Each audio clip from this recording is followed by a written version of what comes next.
ரோமா Tamil viewers எல்லாருக்கும் வணக்கம். இப்போ சிறகடி காசு சீரியலில் அடுத்த என்ன நடக்க போகுதுன்னா, விஜயா வந்து அவங்க வீட்டு பத்திரத்தை அடமானம் வச்சு மனோஜ் கேட்ட அந்த பணத்தை கொடுக்க போகிறாங்க. மனோஜ் அந்த பணத்தை கொண்டு போய் ஏமாறதுக்குலாம் வாய்ப்பு இருக்குங்க. ஆமாங்க, என்ன நடக்கும்னா, மனோஜ் ஒரு ஃப்ரெண்டு ஒரு சாமியாரை பார்க்க போயிருந்தாங்களே, அந்த சாமியார்ட்ட மனோஜ் கெஞ்சிராரு. சாமி, எனக்கு கனடாவில் ஒரு நல்ல வேலை கிடைச்சிருக்கு, அந்த வேலையில் சேரணும்னா 14 லட்ச ரூபா தேவைப்படுது. நானும் பணத்துக்காக எல்லா இடத்துலையும் முயற்சி பண்ணிட்டேன், எனக்கு எங்கேயுமே பணம் கிடைக்கல. நீங்கள் தான் உங்கள் சக்தியால் எனக்கு அந்த வேலை கிடைக்கிறதுக்கு உதவி பண்ணுன்னு சொல்லி கெஞ்சிராரு. மனோஜ் சொன்னதெல்லாம் கேட்ட அந்த சாமியார் என்ன சொல்றாருன்னா, நான் சொல்ற பரிகாரத்தை நீ செஞ்சனா கண்டிப்பா உனக்கு பணம் கிடைக்குன்னு சொல்றாரு. மனோஜ் என்ன பரிகாரம்ன்றது ரொம்ப ஆர்வமா கேட்பாரு.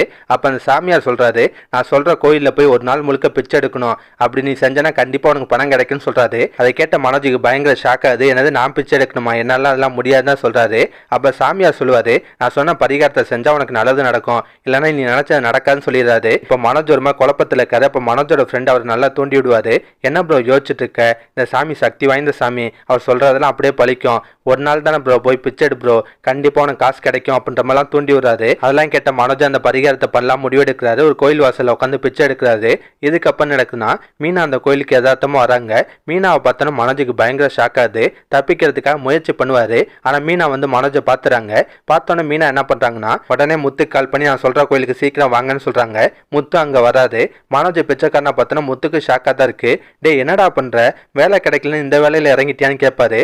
அப்போ மனோஜ் வந்து அவர் பரிகாரம் பண்ணுற விஷயத்த சொல்லலாம். நான் கோடீஸ்வரன் ஆகிறதுக்காக தான் இந்த பரிகாரத்தை பண்ணுறேன், தயவு செஞ்சு டிஸ்டர்ப் பண்ணாமல் கிளம்புன்னு சொல்லுவார். அதை கேட்ட முத்துக்கு செம கடுப்பாகும். என்னடா பைத்தியமாக வளரிட்டு இருக்க, மானத்தை வாங்காமல் வாடான்னு கூப்பிடாரு. ஆனால் மனோஜ் வரமாட்டேன்னு அடம்பிடிப்பாரு. முத்தும் விடமாட்டாரு. மனோஜை கட்டாயப்படுத்தி அங்கேருந்து வீட்டுக்கு கூட்டு வர்றாரு. அதுக்கப்புறம் நடக்குதுன்னா, விஜய் ஆரம்பத்தில் மனோஜ் அடையாளம் தெரியாமல் முத்துட்ட கோவப்படுறாங்க. டே, என்னடா இது, பிச்சைக்காரனெல்லாம் வீட்டுக்கு கூட்டு வந்திருக்கேன்னு சொல்லி திட்டுறாங்க. கடைசியில் மனோஜ் தான் இந்த பிச்சைக்காரன் தெரிஞ்சோன்னா விஜயாவுக்கு பயங்கர ஷாக் ஆகுது. டே, என்னடா கோலம் இதுன்னு கேட்பாங்க. மனோஜும் பரிகாரம் பண்ண விஷயத்தெல்லாம் சொல்றாரு. அதை கேட்டு முத்தெல்லாம் கிண்டல் பண்ணுவாரு. ஆனா விஜயாக்கு மட்டும் மனோஜோட நிலைமையை பார்த்து ரொம்ப மனசு கஷ்டமாயிரும். கடைசியா விஜய் என்ன முடிவெடுப்பாங்கன்னா, மனோஜோட ஆசையை நிறைவேற்றலாம் முடிவெடுக்கலாம். ஆமாங்க, மனோஜ் கேட்ட மாதிரியே வீட்டு பத்திரத்தை அடமானம் வச்சு அந்த பணத்தை கொடுப்பாங்க. மனோஜ் அந்த பணத்தை கொண்டு போய் வேலைக்காக கட்டுவாரு. இதுக்கப்புறம் தாங்க ஒரு பெரிய சம்பவம் நடக்க வாய்ப்பு இருக்கு.